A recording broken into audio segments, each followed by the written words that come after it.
బంగారం వెండి చాలా నెలల నుంచి భారీగా పెరగడానికి కారణమైన రష్యా అమెరికా రిలేటెడ్ గా ఉన్న ఇష్యూ రాత్రికి రాత్రే సాల్వ్ అయిపోయిందని, రష్యా మళ్ళీ డాలర్ సిస్టమ్ లోకి వెళ్లబోతుందని, ఈ రష్యా అమెరికా డీప్ గా కలవబోతున్నాయని ఎలా అప్డేట్స్ వస్తుండడమే రాత్రి సడన్ గా వెండి 10%, బంగారం 4% పడింది. ఇప్పుడు కొంత రికవర్ అవుతున్నా ఈ ఇంపార్టెంట్ అప్డేట్ ఫండమెంటల్ గా తెలుసుకోవాల్సిన necessary both for Indian markets, stock markets కే కాదు గోల్డ్ అండ్ సిల్వర్ కి అయితే ప్రధానంగా ఉంటుంది. యాక్చువల్లీ ఇదే కారణం బంగారం అంతలా ట్రిగ్గర్ అవ్వడానికి, అంతలా పెరగడానికి. మరి ఇప్పుడు ఈ ఇష్యూ ఎండ్ అవుతున్నట్టేనా? అండ్ మీరు స్ట్రాటజిక్ గా గమనిస్తే ఇండియాని రష్యా నుంచి కొంత వేరు చేసిన తర్వాత ఈ అప్డేట్స్ వస్తూ ఉన్నాయి. ఇండియాతో ట్రేడ్ డీల్ కుదుర్చుకున్న తర్వాత, రష్యాని కార్నర్ చేసిన తర్వాత అసలు దీని డీప్ బ్యాక్ ఉంటున్న డేటా, అసలు ఆ సిస్టమ్ ఏంటి, యుఎస్ డాలర్ సిస్టమ్ ఏంటి, ఇప్పుడు రష్యా ఫాలో అవుతున్నది ఏంటి, అండ్ రష్యాని కార్నర్ చేసి ప్రెషర్ చేసి ట్రంప్ ఇది గెలుచుకుంటుంటే, అంటే ఈ పని కానీ చేయించుకోగలుగుతుంటే రష్యా ప్రెసిడెంట్ పుతిన్ దగ్గర నుంచి దెన్ అది చైనాకి అండ్ డీ డాలరైజేషన్ ని సపోర్ట్ చేస్తున్న చాలా కంట్రీస్ కి బిగ్ షాక్ అని అనుకోవాలి. అసలు ఎంటైర్ సిస్టమ్ రిలేటెడ్ గా అండ్ గోల్డ్ అండ్ సిల్వర్ గురించి కూడా డీటెయిల్డ్ టాపిక్ ని మాట్లాడుకుందాం. ఈ మధ్య కాలంలో మీరు చూస్తూ ఉంటారు,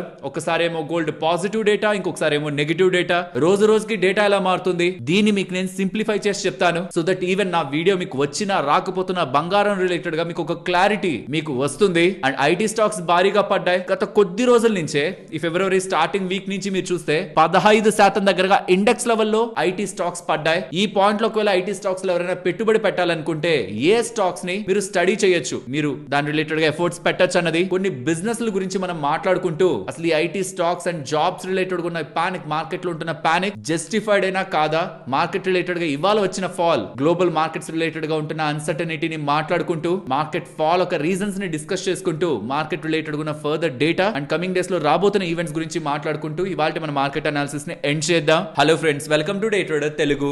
గుడ్ ఈవినింగ్. ఫస్ట్ రాత్రి వచ్చిన ఈ అప్డేట్ ఏంటి, ఎందుకు నేను మీకు వాట్సాప్ గ్రూప్ లో ఇది పెడుతూ బిగ్ న్యూస్ అని పెట్టి దాని కింద రియాక్షన్ గా కూడా గోల్డ్ అండ్ సిల్వర్ రిలేటెడ్ గా డేటా షేర్ చేశాను. ఫస్ట్ ఇమేజ్ మీకు షేర్ చేసిన ఇమేజ్ లో మీరు గమనిస్తే Russia is considering moving back to the US dollar as a part of a wide ranging economic partnership with president Trump as per Bloomberg అనేలా మీకు data కనిపిస్తుంది. And ఆ బ్లూంబర్గ్ ఆర్టికల్ కూడా ఇదే. రష్యా రిలేటెడ్ గా ఉంటున్న ఇంపార్టెంట్ మెమోని వీళ్ళు review చేశాక వీళ్ళకి అర్థమవుతున్నది రష్యా యుఎస్ డాలర్ సిస్టమ్ లోకి అగైన్ వెళ్తుందనేలా వాళ్ళకి ఇన్ఫర్మేషన్ వచ్చిందని బ్లూంబర్గ్ వాళ్ళు పోస్ట్ చేశారు. ఇది మొత్తం వైల్డ్ ఫైర్ లాగా ఫైనాన్షియల్ ప్లాట్ఫామ్స్ అంతా పాకింది. అండ్ ఈ డేటా మీకు పోస్ట్ చేస్తున్నప్పుడు బంగారం వెండి ఆల్రెడీ పడ్డాయి, బట్ దీని తర్వాత కూడా ఫర్దర్ గా పడుతూ ఇవాళ కొంత రికవర్ అయ్యాయి. So Russia again going back to the dollar. Dollar కు వెళ్తుందా అనే ఒక క్వశ్చన్ మార్క్ ఉంటుంది. అసలు డాలర్ కి వెళ్ళడం ఏంటి, ఇప్పుడు ఏం చేస్తుంది రష్యా? రష్యా అమెరికన్ డాలర్స్ లో ప్రెసెంట్ ఏ ఇంటర్నేషనల్ ట్రేడ్ కూడా చేయట్లేదు. వాళ్ళకి సంబంధించిన క్రూడ్ ఆయిల్, ముడి చమురు ఆర్ ఇంక ఏ ఇతర ఎక్స్పోర్ట్స్ అయినా including gas, commodities or even investments కూడా డాలర్ లో కాదు,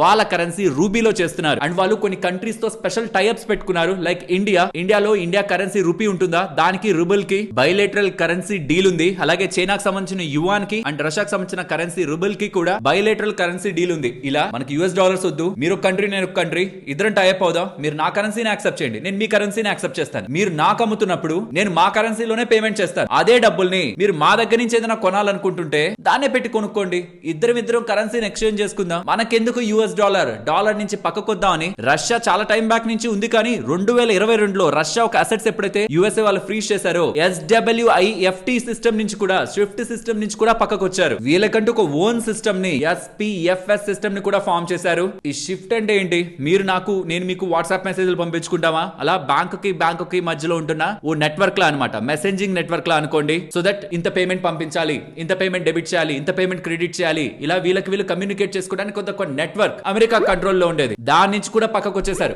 వీళ్ళంటూ ఓన్ గా ఒక నెట్వర్క్ ని క్రియేట్ చేసుకున్నారంటే ఏ లెవెల్లో అమెరికా నుంచి దూరం వెళ్ళడానికి, పేమెంట్ సిస్టమ్ నుంచి దూరం వెళ్ళడానికి చూసారు. ఆల్మోస్ట్ ఆ షిఫ్ట్ సిస్టమ్ ని 11,000 దగ్గరగా బ్యాంక్స్, 200 పైగా కంట్రీస్ వాడుతుంటాయి. రష్యా పక్కకు వచ్చింది. అది మెజారిటీగా డామినేట్ చేయబడేది యుఎస్ డాలర్ అండ్ యూరో ద్వారా. అంటే యూరోపియన్ కంట్రీస్ అండ్ యుఎస్ డాలరే ఈ షిఫ్ట్ సిస్టమ్ ని ఎక్కువగా డామినేట్ చేస్తుంటుంది. అలాంటి దాంట్లోంచి వీళ్ళు బయటకు వచ్చి వేరే కంట్రీస్ తో టైఅప్ అయి మేము కలుద్దాం, ఒక సిస్టమ్ లా ఫామ్ అవుదాం, డీ డాలరైజేషన్ అనే కాన్సెప్ట్ ని రష్యా బాగానే పుష్ చేసింది. బట్ ఈ రీసెంట్ టైమ్స్ లో ఉంటున్న జియోపొలిటికల్ థింగ్స్ అన్నిటిని మీరు మ్యాచ్ చేస్తే ఇండియా రిలేటెడ్ గా ట్రేడ్ డీల్ అన్ని రకాలుగా కరెక్ట్ గా ఉన్నా, రష్యా నుంచి ఈవెన్ క్రూడ్ ఆయిల్ ని తగ్గించుకున్నా, ఇండియా రష్యా దగ్గర నుంచి ఒక్క చుక్క క్రూడ్ ఆయిల్ కూడా కొనకూడదు, మొత్తానికి స్టాప్ చేయాలనేలా ప్రతిపాదన పెడుతూ, ఒకవేళ అలా చేస్తే మళ్ళీ మేము మీద టారిఫ్లు వేస్తామని దాని మీద కండిషన్స్ ని పెడుతూ ఇండియాతో ట్రేడ్ డీల్ కుదుర్చుకున్న తర్వాత, ఒకవేళ నిజంగానే ఇండియా ఈ రష్యా దగ్గర నుంచి క్రూడ్ ఆయిల్ కొనడం తగ్గించేస్తే, వార్కి వెళ్ళాలంటే, యుక్రెయిన్ తో వార్కి వెళ్ళాలంటే ప్రధానంగా వాళ్ళు ఎక్కువగా ఫండింగ్ ని తెచ్చుకోవాలి, దానికి డబ్బులు కావాలి. సో ఫైనాన్షియలీ వాళ్ళని ఇంపాక్ట్ చేస్తే ఎక్కడో ఒక దగ్గర రష్యాని బెండ్ చేయొచ్చు యుక్రెయిన్ ఇష్యూలోనే అనుకున్నాం అందరం. కానీ వాళ్ళు ఫైనల్ గా డాలర్ రిలేటెడ్ గానే తీసుకొస్తూ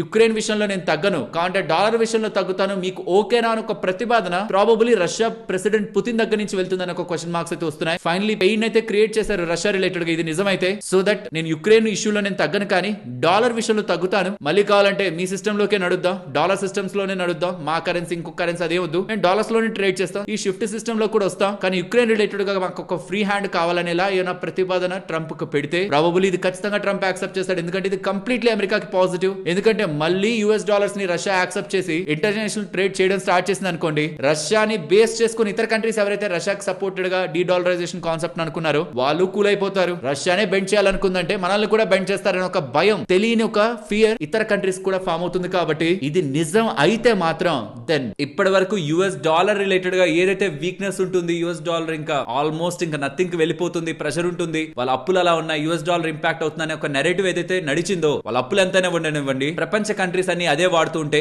దాని యొక్క స్ట్రెంగ్త్ వేరే కంట్రీస్ ఒక యాక్సెప్టెన్స్ లో ఉంటుంది. కాబట్టి దాని యొక్క స్టెబిలిటీ స్ట్రాంగ్ గా ఉంటుంది. అండ్ ఇంకొకటి, ఈ షిఫ్ట్ ని యుఎస్ వాళ్ళు ఏం ఓన్ చేయట్లేదు, యుఎస్ వాళ్ళు అండర్ లేదు ఈ షిఫ్ట్ సిస్టమ్ అంతా, ఇది బెల్జియం బేస్డ్ గా రన్ అవుతూ ఉంటుంది. బట్ దాన్ని డామినేట్ చేసేది మాత్రం యుఎస్ఏ. దాంట్లోకి వస్తే అది యుఎస్ఏకే, అంటే యుఎస్ఏ అండర్ లో వాళ్ళ కంట్రోల్ లోనే ఉంటున్నట్టు, ఎందుకంటే అది మెజారిటీగా డాలర్ మీద ఇతర యూరోపియన్ కరెన్సీస్ మీద రన్ అవుతూ ఉంటుంది. మరి ఇప్పుడు ఇది ఎలా గోల్డ్ ని ఇంపాక్ట్ చేసింది, ఈ అప్డేట్ మళ్ళీ రష్యా వాళ్ళు డాలర్ లోకే వెళ్ళిపోతారనేది ఎలా బంగారాన్ని వెండిని ఇంపాక్ట్ చేసింది. Fundamentally gold and silver related గా ఇది ఎప్పటికీ గుర్తుంచుకోండి. రీసెంట్ టైమ్స్ లో కూడా ఒకసారి చెప్పాను, బట్ ఇంకొకసారి చెప్తున్నాను. కరెన్సీ ఎప్పుడైతే బలపడుతుందో, ఇంటర్నేషనల్ గా డాలర్, మన దగ్గర రూపీ బలపడుతుందో బంగారం వెండి పడతాయి. కరెన్సీ ఎప్పుడైతే వీక్ అవుతుందో, గ్లోబల్ గా డాలర్ కానీ ఇండియాలో రూపీ కానీ వీక్ అవుతుందో బంగారం వెండి పెరుగుతాయి. ఇంటర్నేషనల్ గా యుఎస్ డాలర్ ఈ రీసెంట్ టైమ్స్ లో వీక్ అవుతూ ఉంది. ఇప్పుడు రష్యా వాళ్ళు వచ్చి మేము డాలర్ సిస్టమ్ లోకే మూవ్ అవుతాం అంటే మిగిలిన కంట్రీస్ కూడా దానే సపోర్ట్ చేసుకుంటే డాలర్ స్ట్రెంగ్ అవుతుంది, డాలర్ బలపడుతుందని ఒక భయాలు బంగారం వెండిని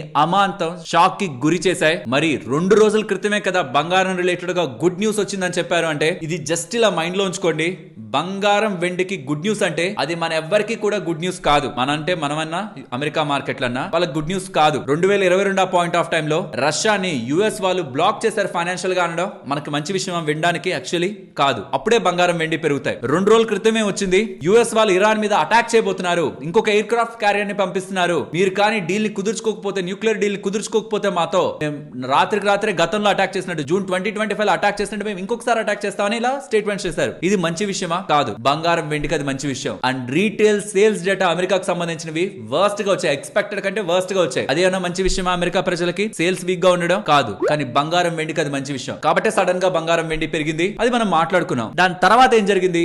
జాబ్స్ డేటా వచ్చింది. జాబ్స్ 66,000 వస్తాయి అనుకున్నారు అమెరికాలో, 130,000 పైగా వచ్చాయి. 66,000 జాబ్సే అనుకుంటే 136,000 జాబ్లు. మంచి విషయమా చెడ్డ విషయమా? అమెరికా ప్రజలకి మంచి విషయం, బంగారానికి అది మంచి విషయం కాదు, వెండికి అది మంచి విషయం కాదు. పడ్డాయి. అండ్ ఇరాన్ రిలేటెడ్ గా అమెరికా ఇరాన్ మధ్యలో ఏదో భారీగా కాన్ఫ్లిక్ట్ అయిపోతుంది, సెకండ్ ఎయిర్ క్రాఫ్ట్ క్యారియర్ వెళ్ళిపోతుంది, యుద్ధం చేసేస్తుంది అమెరికా ఇరాన్ తో అనేలా బంగారం వెండి కొంత పెరిగిందా? మళ్ళీ సడన్ గా ట్రంప్ ఇరాన్ తో మాకున్న ఇష్యూస్ ని రిజాల్వ్ చేసుకుంటాం, నెక్స్ట్ మంత్ కూడా వాళ్ళతో డిస్కషన్ చేస్తామన్నారు. ఇది ప్రపంచానికి ప్రజలకి మంచిది, బంగారం వెండికి కాదు. బట్ ఇవి కాదు ఓవర్ నైట్ లో బంగారాన్ని వెండిని పడేసింది రష్యా రిలేటెడ్ గా వచ్చిన ఈ అప్డేట్. కాబట్టి ఇమీడియట్ గా మీకు ఆ డేటా మొత్తాన్ని వాట్సాప్ లో షేర్ చేశాను ఒక చిన్న ఇమేజ్ రూపంలో. అండ్ రియాక్షన్ బంగారం వెండి రిలేటెడ్ గా ఈ లెవెల్లో ఉందని కూడా చెప్పాను. ఒకవేళ మార్కెట్ క్లోజ్ అయ్యాక ఇలాంటివి ఏమైనా అప్డేట్స్ వస్తుంటే ఇమీడియట్ గా మీకు వాటి రిలేటెడ్ గా డేటా మన వాట్సాప్ ఛానల్లో షేర్ అవుతుంది. మన పేరుతో చాలా ఫేక్ ఛానల్స్ ఉన్నాయి, ఏవి నమ్మద్దు, డబ్బులు అడుగుతున్నారు చాలా దగ్గర, అవన్నీ ఫేక్. మన ఫ్రీ అఫీషియల్ వాట్సాప్ ఛానల్ ఒక link first comment and description లో ఇస్తున్నాను. Stock market, gold and silver related గా ఇటువంటి అప్డేట్స్ ఆఫ్టర్ మార్కెట్ మన వీడియో అయిన తర్వాత కూడా ఏదైనా అప్డేట్స్ ని ఇమీడియట్ గా తెలుసుకోవాలనుకుంటే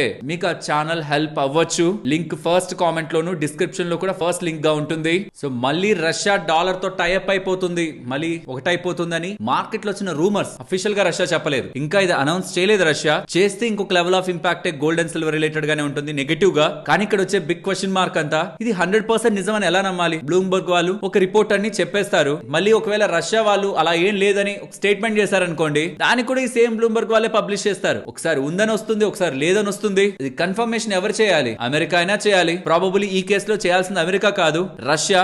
రష్యా దగ్గర నుంచి ఒక అఫీషియల్ స్టేట్మెంట్ దీని రిలేటెడ్ గా వచ్చిందంటే దెన్ ఖచ్చితంగా బంగారం అండ్ వెండి రిలేటెడ్ గా దాని ఒక ఇంపాక్ట్ ఎక్కువగానే ఉంటుంది. ఆల్రెడీ రియాక్ట్ అయింది కొంత, బట్ నిజంగానే రష్యా యుఎస్ఏ కలిసిపోబోతున్నాయని ఇలా అప్డేట్స్ వస్తే టెంపరీగా మీకు గోల్డ్ అండ్ సిల్వర్ రిలేటెడ్ గా ఇంపాక్ట్ నెగిటివ్ గానే ఉంటుంది. బట్ అది పర్మనెంట్ నెగిటివా, మళ్ళీ 50,000కి 60,000కి లక్షకి బంగారం వెళ్ళిపోతుందా? సెంట్రల్ బ్యాంక్స్ నార్మల్ ఇన్వెస్టర్ లా కొని అమ్మో, ఒకసారి కొని ఒకసారి అమ్మేసి మళ్ళీ ఇంకొక నెలలో పెరిగింది కదా అని అమ్మేయడం, పడింది కదా అని కొనడం అలా చెయ్యవు. అదొక ట్రజెక్టరీని ఫాలో అవుతాయి. అండ్ గోల్డ్ ఒక ఇంపార్టెన్స్ అయితే చాలా వరకు రీసెంట్ టైమ్స్ లో సెంట్రల్ బ్యాంక్స్ తెలుసుకున్నాయి కాబట్టి పడుతుంటే ఖచ్చితంగా సెంట్రల్ బ్యాంక్స్ వాళ్ళ రిజర్వ్స్ లోకి దాన్ని యాడ్ చేసుకునే ప్రయత్నం చేస్తాయి. అండ్ ఈవెన్ రష్యా కలిసిపోయినా సరే యుఎస్ వాళ్ళు క్రియేట్ చేసిన మార్క్ ఆర్ బ్రేక్ చేసిన ట్రస్ట్, మీరు పెట్టిన ఇన్వెస్ట్మెంట్ సేఫ్ కాదని 2022లో రష్యా రిలేటెడ్ గా క్రియేట్ చేసిన ఇంపాక్ట్ మిగతా సెంట్రల్ బ్యాంక్స్ ఆర్ మిగిలిన కంట్రీస్ అంత ఈజీగా మర్చిపో. వీళ్ళిద్దరు కలిసిపోవచ్చు, కానీ వీళ్ళిద్దరు ఇలా సపరేట్ అవ్వడానికి ఏ రీజన్ అయితే ఉందో ఆ రీజన్ హిస్టరీ మర్చిపోదు. కాబట్టి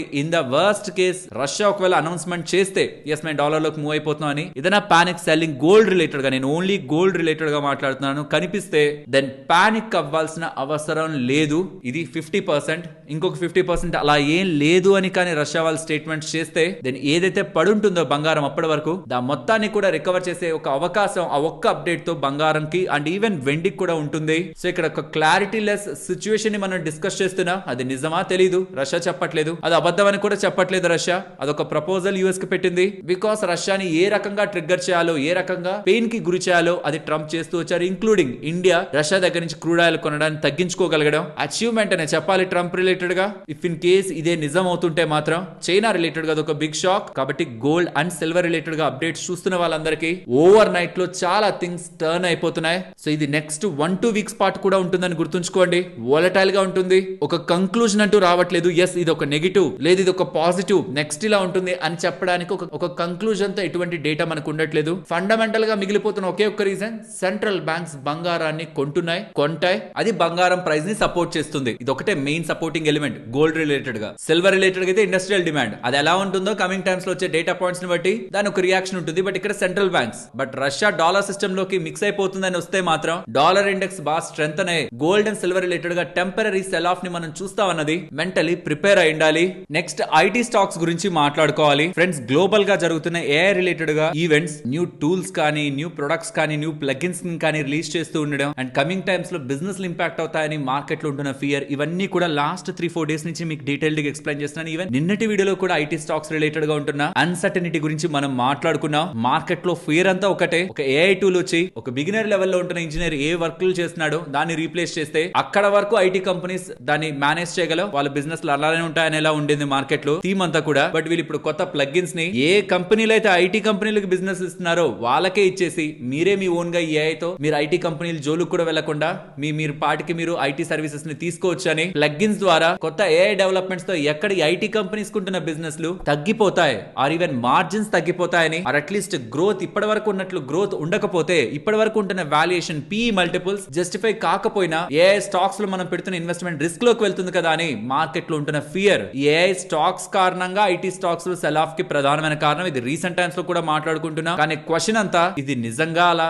ఏఐ కంపెనీస్ వచ్చి ఐటీ కంపెనీస్ ని డిస్టర్బ్ చేసి ఇంకా వాటిల్ని తుడిచిపెట్టేస్తాయా? అది తుడిచిపెట్టకపోయినా ఉంటున్న బిజినెస్ ని కనీసం హాఫ్ చేయగలవా? అట్లీస్ట్ 20% అని ఇంపాక్ట్ చేయగలవా? బిగ్ మ్యానర్ అది. అలా జరిగితే ఇక్కడ నుంచి కూడా ఐటీ స్టాక్స్ పడే అవకాశం ఉంటుంది. కానీ చాలా మంది big industrial experts including Google CEO దగ్గర నుంచి ఎన్విడియా సిఇఓ వరకు చెప్తున్న స్టేట్మెంట్స్ అయితే ఐటీ కంపెనీస్ ని ఏఐ రీప్లేస్ చేయదు అని, వాళ్ళు ఇంకా బెటర్ ప్రొడక్టివిటీతో వర్క్ చేసేలా ఏఐ హెల్ప్ చేస్తుంది. కానీ సాఫ్ట్వేర్ ఇండస్ట్రీకి ఏఐ కి ఇన్వర్స్లీ ప్రపోర్షనల్ లో లింకేజ్ ఏం లేదనేలా చెప్తున్నారు. కానీ మీరే ఒక క్లయింట్ అనుకుందాం ఒక ఐటీ కంపెనీకి. గతంలో మీరు ఒక పెద్ద ట్రాన్స్ఫర్మేషన్, డిజిటల్ ట్రాన్స్ఫర్మేషన్ ఆర్డర్ ఇచ్చేసారు, ఇన్ఫోసిస్ కి ఇచ్చారు అనుకుందాం. దానికి ఒక 100 కోట్లు అయింది అనుకుందాం. కానీ ప్రెసెంట్ ఏఐ ని వాడుకొని ఇన్ఫోసిస్ కంపెనీ చాలా క్విక్ గా, చాలా ఫాస్ట్ గా, తక్కువ ఖర్చుతోనే చాలా మంది ఎంప్లాయీస్ లేకుండా వర్క్ చేసేస్తూ ఉంటే గతంలో వాళ్ళ ఖర్చులకి, గతంలో వాళ్ళ రిలేటెడ్ గా ఇన్ఫ్రాస్ట్రక్చర్ కి వాళ్ళు 100 కోట్లు చార్జ్ చేశారు. ఇప్పుడు తగ్గింది, మరి నాకు కూడా తగ్గించొచ్చు కదా అని డీల్ ఒక సైజ్ చిన్నదవుతుందేమో, మార్జిన్స్ తగ్గుతాయేమో ఐటీ కంపెనీస్ రిలేటెడ్ గా అనేది actually main concern. IT industry deep గా ఇంపాక్ట్ అవ్వాల్సిన అవసరం లేదు. మార్జిన్ లెవెల్ లో ఇంపాక్ట్ అయినా పి మల్టిపుల్స్ లో అది రిఫ్లెక్ట్ అవుతుంది. కాబట్టి ఆ కన్సర్న్స్ మీకు స్టాక్స్ లో ఇలా రిఫ్లెక్ట్ అవుతూ ఉన్నాయి. ఇది ఇవాళ స్టార్ట్ అయింది కాదు, చాలా డేస్ బ్యాక్ నుంచి స్టార్ట్ అయింది. దాన్ని రిపీటెడ్ గా మాట్లాడుకుంటూనే ఉన్నాం. అండ్ ఇంకా ఫర్దర్ ఏఐ అడ్వాన్స్మెంట్స్ ఎలా ఉంటాయి నెక్స్ట్ 6 months 12 months లో ఏఐ యొక్క ట్రాన్స్ఫర్మేషన్ ఏ లెవెల్లో ఉంటుందన్నది ఎవ్వరు కూడా ఇమాజిన్ చేయలేనంత ఫాస్ట్ గా ఏఐ యొక్క గ్రోత్ అయితే ఉంది. పర్సనలీ నాకు ఏఐ అనేది ఈ సాఫ్ట్వేర్ రంగంలో ఉన్న ఏ ఒక్క పెద్ద జాబ్స్ ని టచ్ చేయలేని ఆర్ వాటిని రీప్లేస్ చేయలేని తెలియని స్టేజ్ లో మిగిలిపోతేనే బాగుంటుంది అనేది నా అభిప్రాయం. బికాస్ ఇట్స్ నాట్ అబౌట్ ఒక కంపెనీ ఒక గ్రోత్, ఒక కంపెనీలో ఒక 2000 ఎంప్లాయీస్ ని పెట్టుకొని ఒక ప్రొడక్ట్ ని డెవలప్ చేసి 10 లక్షలు 15 లక్షల ఎంప్లాయీస్ ఉంటున్న ఇండస్ట్రీని ఇంపాక్ట్ చేస్తే ఆ ఎంప్లాయీస్ ఎవరో కాదు, ఎకానమీని రన్ చేస్తున్న వ్యక్తులు. వాళ్ళ ఎర్నింగ్ ఎకానమీలో సర్క్యులేట్ అవుతూ ఉంటుంది. సో వాళ్ళ సాలరీస్ తగ్గినా or number of new people employment తగ్గినా సరే ఎకానమీని డిస్టర్బ్ చేస్తుంది. కాబట్టి ఆ స్కేల్ లోకి ఏఐ వెళ్ళడం రైట్ కాదు అనేది నా అభిప్రాయం. కానీ ప్రతిరోజు వస్తున్న అడ్వాన్స్మెంట్స్ అండ్ ఈ అప్డేట్స్ తో ఈ ఐటీ ఇండస్ట్రీ మీద ఏమైనా ఇంపాక్ట్ ఉంటుందో కన్సర్న్స్ మార్కెట్ లో రైజ్ అవుతుండడమే స్టాక్స్ పడుతున్నాయి. సో ఏం జరుగుతుందనేది ఆటోమేటిక్ గా నెక్స్ట్ ఫ్యూ మంత్స్ పాటు మనకు తెలియదు, 6 to 12 మంత్స్ పాటు మనకు తెలియదు. కానీ February 13th ఇవాళ క్యాప్ జెమినీ నెంబర్స్ ఉంటున్నాయి. నేను చూస్తున్నంత వరకు అయితే రాలేదు, అది వస్తుంటే దాన్ని మీకు అప్డేట్ చేస్తాను. బికాస్ అక్కడ not just numbers, AI related గా ఇంపాక్ట్ ని కూడా బిజినెస్ రిలేటెడ్ గా చెప్తారు. అండ్ ఇన్ఫోసిస్ రిలేటెడ్ గా ఇన్వెస్టర్స్ ఏఐ డే ఉంది, artificial intelligence day February 17th. అక్కడ కూడా ఏదైనా అనౌన్స్మెంట్స్ ఉండే అవకాశం ఉన్నాయి. నెక్స్ట్ స్టాక్స్ రిలేటెడ్ గా మాట్లాడుకునే ముందు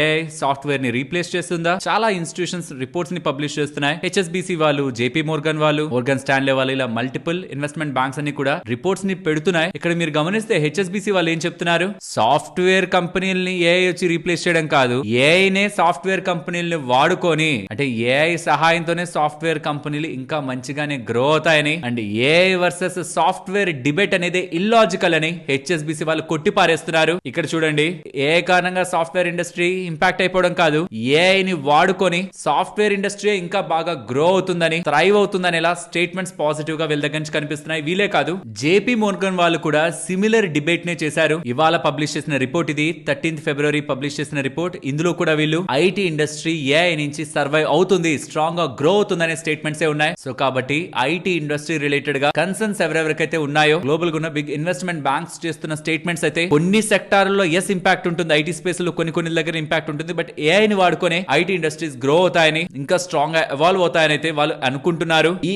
ఏఐ ఫాల్ రిలేటెడ్ గా నేను ఏదైనా కంపెనీని ఫోకస్ చేయాలనుకుంటున్నాను, కొంచెం బెటర్ గా ఏఐ వచ్చి రీప్లేస్ చేసేయడం కాకుండా ఇంకొంచెం బెటర్ గా ఉండే బిజినెస్ నేను స్టడీ చేయాలనుకుంటున్నాను అనుకుంటే, ఫస్ట్ KPIT తో స్టార్ట్ చేయండి, తర్వాత కోఫోర్జ్, తర్వాత LTIMindtree, తర్వాత LTTS, L&T టెక్నాలజీ. లేదా లార్జ్ క్యాప్ లో చాలా పెద్ద కంపెనీలు, నాకు బాగా తెలిసిన కంపెనీలు అనుకుంటే HCL టెక్నాలజీస్, టెక్ మహేంద్ర. బాగా కరెక్ట్ అయింది కావాలనుకుంటే TCS, లాస్ట్ 6 సంవత్సరాల్లో నెగిటివ్ గా 10% దగ్గరగా పడింది. ఈవెన్ ఇన్ఫోసిస్ ని కూడా కన్సిడరేషన్ లోకి తీసుకోవచ్చు బికాస్ ఆఫ్ రీసెంట్ కరెక్షన్. లేదు నేను అసలు రిస్క్ తీసుకోవాలనుకోవట్లేదు ఈ పాయింట్ లో కొని, నెక్స్ట్ వచ్చి ఏఐ ఏదైనా స్ట్రాంగ్ అడ్వాన్స్మెంట్స్ తో వాళ్ళ అనౌన్స్మెంట్స్ చేస్తే, నెక్స్ట్ సడన్ గా ఏఐ వాళ్ళు వచ్చి ఇది అది అంటే సడన్ గా మళ్ళీ ఐటీ స్టాక్స్ పడితే ఏంటి పరిస్థితి, ఇన్వెస్ట్మెంట్ ఏది పరిస్థితి అనుకుంటే, నెక్స్ట్ 2 రిజల్ట్స్ వరకు వెయిట్ చేస్తే ఇక్కడ ఏఐ రిలేటెడ్ గా వస్తున్న అప్డేట్స్ ఒక క్లారిటీ మనకు ఉంటుంది. అండ్ మేనేజ్మెంట్స్ ఏం చెప్తున్నాయి అండ్ ఆర్డర్స్ ఎలా ఉన్నాయి ఇది గమనించాలనుకుంటున్నాను. లాస్ట్ Q3 ఆర్డర్స్ బాగున్నాయి, స్ట్రింక్ ఎక్కడ అవ్వలేదు, మార్జిన్స్ రిలేటెడ్ గా ప్రెషర్ అనేలా కూడా ఎవరు చెప్పలేదు, అండ్ గైడెన్స్ బాగానే ఇచ్చారు. నెక్స్ట్ 2 క్వార్టర్స్ కూడా అలా మెయింటైన్ చేయగలుగుతారు, అలానే ఉంటున్నాయి ఆర్డర్ విన్స్ అనేది నేను అబ్జర్వ్ చేయాలనుకుంటున్నాను. అదే నెక్స్ట్ కమింగ్ రిజల్ట్స్ టైం లో కూడా అప్డేట్ చేస్తాను. 2 క్వార్టర్లీ రిజల్ట్స్ వెయిట్ చేయడం మంచిది. మరి అప్పటికి అంతా బాగుంది అనుకుంటే రికవరీ కూడా అలానే అయిపోతుంది. మళ్ళీ లేదనుకుంటే ఒక ఇండివిజువల్ స్టాక్ నాకు వద్దనుకుంటే ఐటీ బీస్ అని ఐటీ ETF కూడా ఉంటాయి. Majority of large IT companies ఒక వెయిటేజ్ దాంట్లో ఉంటుంది. కాబట్టి ఇండివిజువల్ స్టాక్స్ తో కాకుండా ETF రూపంతో కూడా ఐటీ స్పేస్ ని మీరు చూడాలనుకుంటే, మీకు ఇంట్రెస్ట్ ఉండి చూడాలనుకుంటే చూడొచ్చు.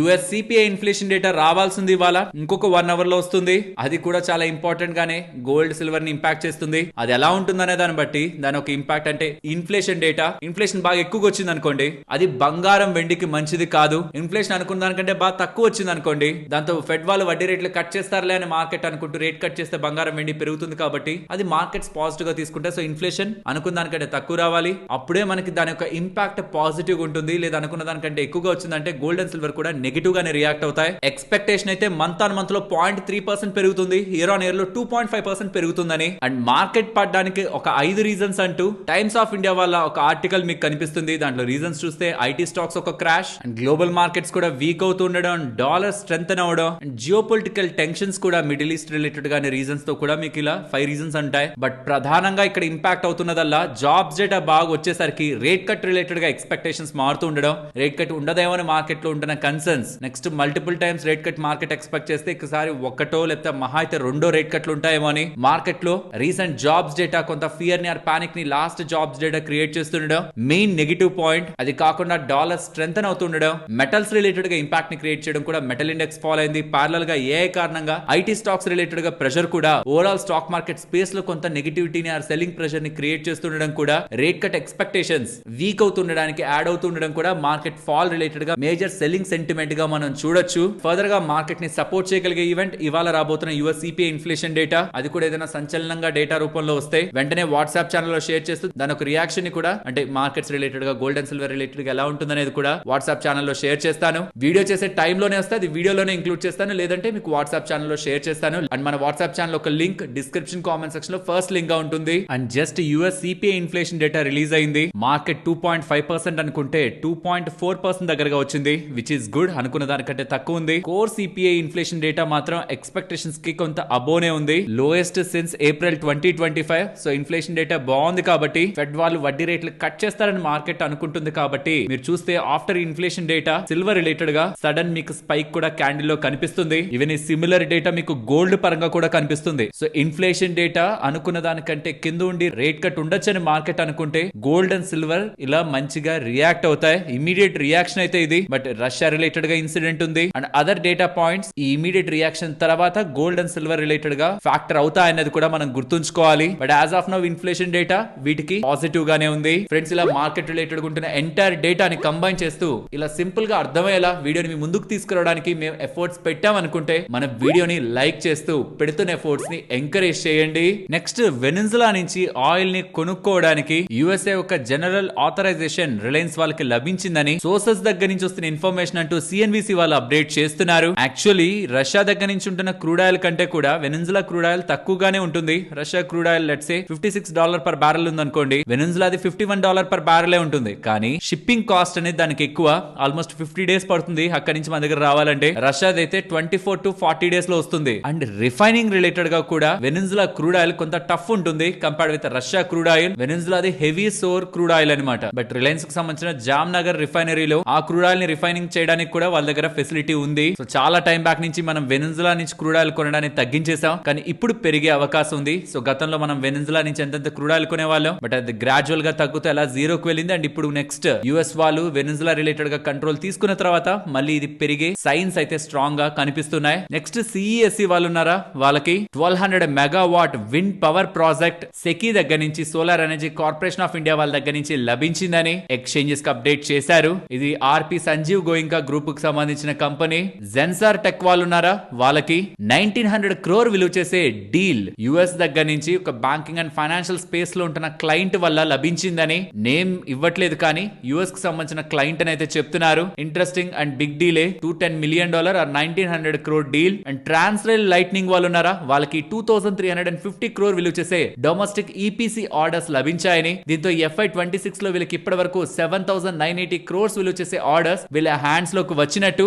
Civil, railways, pole and lighting and solar EPC related గా వీళ్ళు వివిధ ఆర్డర్స్ ని గెలుచుకొని స్ట్రాంగ్ గా ముందుకు వెళ్తున్నట్టు ఎక్స్చేంజెస్ కి ఒక అప్డేట్ షేర్ చేశారు. ఇప్పుడు షేర్ చేసిన డేటా మీకు వాల్యుబుల్ గానే అనిపించిందా? అనిపిస్తే మన వీడియోని తప్పకుండా లైక్ చేయండి. నెక్స్ట్, వాళ్ళ credit access Grameen bank related గా కొంత పాజిటివిటీ కనిపించిందా? దీనికి రీజన్ ఈ బ్యాంక్ ని యాక్సిస్ బ్యాంక్ వాళ్ళు ఏమైనా అక్వైర్ చేస్తారా అని మార్కెట్ లో రూమర్స్ ఉన్నాయి. అండ్ ఆ పాయింట్ లో స్టాక్ కూడా పాజిటివ్ గా రియాక్ట్ అయింది. బట్ ఇప్పుడు యాక్సిస్ బ్యాంక్ సీఈఓనే కన్ఫర్మ్ చేస్తున్నారు, ఎస్ మేము క్రెడిట్ యాక్సెస్ గ్రామీణ్ బ్యాంక్ ని అక్వైర్ చేయడానికి ఓ పొటెన్షియల్ క్యాండిడేట్ గా చూస్తున్నాం, డిస్కషన్స్ చేస్తున్నామని. బట్ ఫైనల్ అయితే అయిపోవట్లేదు, డీల్ అయితే కంప్లీట్ అవ్వలేదు, బట్ మేము వర్క్ చేస్తున్నాం అనే ఒక కన్ఫర్మేషన్ యాక్సిస్ బ్యాంక్ సీఈఓ దగ్గర నుంచి వస్తుంది. దిలీప్ బిల్డ్కాన్ వాళ్ళకి 124 crores విలువ చేసే డొమెస్టిక్ PNGRB వాళ్ళ దగ్గర నుంచి petroleum and natural gas regulatory board వాళ్ళ దగ్గర నుంచి లభించిందని అప్డేట్ చేస్తున్నారు. అండ్ ఇండస్ టవర్ లో భారత్ ఎయిర్టెల్ వాళ్ళు అడిషనల్ గా ఇంకొక 20 లక్షల షేర్లు కొన్నట్టు. టోటల్ గా February 5th నుంచి 10th వరకు చూస్తే 32,73,000 షేర్లు ఇండస్ టవర్స్ రిలేటెడ్ గా భారత్ ఎయిర్టెల్ వాళ్ళు కొంటున్నట్లు డేటా అయితే అప్డేట్ అవుతూ ఉంది. సో భారత్ ఎయిర్టెల్ వాళ్ళు ఇండస్ టవర్స్ లో స్లోగా వాళ్ళ వాటాలను అయితే పెంచుకుంటూ వెళ్తున్నారు. ప్రాబబుల్లీ అట్రాక్టివ్ గా వాళ్ళ బిజినెస్ రిలేటెడ్ గా వాల్యుయేషన్స్ అనిపించుండొచ్చు. అండ్ ఈ సేమ్ వాల్యూ చైన్ లోనే ఇండస్ టవర్స్ కూడా ఫిట్ అవుతుంది కాబట్టి మెజారిటీ కంట్రోల్ భారత్ ఎయిర్టెల్ దగ్గర ఉండాలని కూడా ఈ కంటిన్యూస్ స్టేక్ బయింగ్ కనిపిస్తూ ఉండొచ్చు. నెక్స్ట్ నెంబర్స్ గురించి మాట్లాడుకోవాలి. ఇది మార్కెట్ క్లోజ్ అయ్యాక వస్తున్న నెంబర్స్. కే ఫిన్టెక్ ఇలా రెవెన్యూ 28% పెరిగింది, బట్ మార్జిన్స్ చూడండి లాస్ట్ టైం 45% ఉంటే ఇప్పుడు 40.9% దగ్గరకు వచ్చాయి. సో ఇలా మార్జిన్స్ ఫాలో అవడం కారణంగా ప్రాఫిట్ రెవెన్యూ 28% పెరిగిన ప్రాఫిట్ 2.2% పెరిగింది. Next blue jet health care వాళ్ళ నెంబర్స్ వచ్చాయి. రెవెన్యూ 40% దగ్గరగా డౌన్ అవుతుంది ఇయర్ ఆన్ ఇయర్ లో. మార్జిన్స్ లాస్ట్ ఇయర్ 39% ఉంటే ఇప్పుడు 24.3% దగ్గరగా వచ్చాయి. దీని కారణంగా ప్రాఫిట్ కూడా రెవెన్యూ 40% డ్రాప్ అయినా మార్జిన్స్ కూడా డ్రాప్ అవడం కారణంగా ప్రాఫిట్ 60% దగ్గరగా డ్రాప్ అయింది. నెంబర్స్ మార్కెట్ ఎక్స్పెక్టేషన్స్ కి వే బిలో ఉన్నాయి. లాస్ట్ 3 quarters నుంచి మీరు నెంబర్స్ ని చూడండి, ప్రతిసారి నెంబర్స్ పోస్ట్ చేశాక స్టాక్ లోయర్ సర్క్యూట్ నే హిట్ చేస్తుంది. అండ్ ప్రతిసారి మార్కెట్ ఒక ఎక్స్పెక్టేషన్స్ తో ఉంటే ఆ ఎక్స్పెక్టేషన్స్ ని కూడా డౌన్ సైడ్ బ్రేక్ చేస్తూ ఉంది. ఈవెన్ కొహాన్స్ లైఫ్ సైన్సెస్ వాళ్ళు కూడా సేమ్ స్పేస్ లో ఉంటున్న వీళ్ళు కూడా నెంబర్స్ ని పోస్ట్ చేశారు. రెవెన్యూ 20% డ్రాప్ అవుతుంది, మార్జిన్స్ ఇక్కడ డ్రాప్ అవుతున్నాయి. దీని కారణంగా ప్రాఫిట్ 76% దగ్గరగా డ్రాప్ అయింది. ఎక్సెప్షనల్ లాస్ ఉంది ఆల్మోస్ట్ ఒక 5 crore. ఈవెన్ దాన్ని ఇంక్లూడ్ చేసి చూస్తున్న నెంబర్స్ వీక్ గా ఉన్నాయి. నెక్స్ట్ ముతూత్ ఫైనాన్స్ గురించి మాట్లాడుకోవాలి. నెంబర్స్ బాగున్నాయి, బట్ దాని గురించి మాట్లాడే ముందు వీళ్ళకి వన్ టైం రికవరీస్ ద్వారా నాన్ పర్ఫార్మింగ్ లోన్స్ రిలేటెడ్ గా ఆల్మోస్ట్ 640 crore దగ్గరగా వచ్చింది. అదేం రిపీటెడ్ గా నెక్స్ట్ కమింగ్ టైమ్స్ లో వచ్చేది కాదు. కాబట్టి అది నెంబర్స్ ని కొంత బూస్ట్ చేస్తుండడం, అంత స్ట్రాంగ్ నెంబర్స్ కి కూడా మార్కెట్ అంతగా రియాక్ట్ అవ్వలేదు. అండ్ వాళ్ళ కోర్ నెట్ ఇంట్రెస్ట్ మార్జిన్స్ కూడా కొంత డ్రాప్ అయ్యాయి. ఈ 2 రీజన్సే మనకు వాళ్ళ ఓవరాల్ రిలేటెడ్ గా స్టాక్ ఇంతలా పడుతూ ఉండడం బ్యాక్ రిలేటెడ్ గా మనం జస్టిఫికేషన్ చేసుకోగలిగే ఫ్యాక్టర్స్. ఇది కాకుండా రెస్ట్ ఆఫ్ ద మెట్రిక్స్ లో వీళ్ళు స్ట్రాంగ్ నెంబర్స్ డెలివర్ చేశారు. వాల్యుయేషన్స్ కూడా రీసెంట్ టైమ్స్ లో గోల్డ్ పెరుగుతున్నప్పుడు ఇది పెరుగుతూ ఉండడం కారణంగా కూడా హైయర్ వాల్యుయేషన్స్ లో ఉంది. ప్రాఫిట్ బుకింగ్ అండ్ ఇందాక మాట్లాడుకున్న నెగటివ్స్, NIM ప్రెషర్ కూడా ఇవి కొంత నెగటివ్ సైడ్ మనకు కనిపిస్తున్నవి. బట్ ఓవరాల్ నెంబర్స్ డిజాస్టర్ ఉన్నాయంటే కాదు, నెంబర్స్ బానే ఉన్నాయి. With some concerns and rich valuations కారణంగానే ఈసారి ఆఫ్టర్ ద నెంబర్స్ మనం ఈ ఫాల్ ని చూస్తున్నాం. సరే, మరి నేను ఉండనా, మరొక ఇంట్రెస్టింగ్ వీడియోతో మళ్ళీ మీ ముందుకు వస్తాను. అంతవరకు టేక్ కేర్, జై హింద్.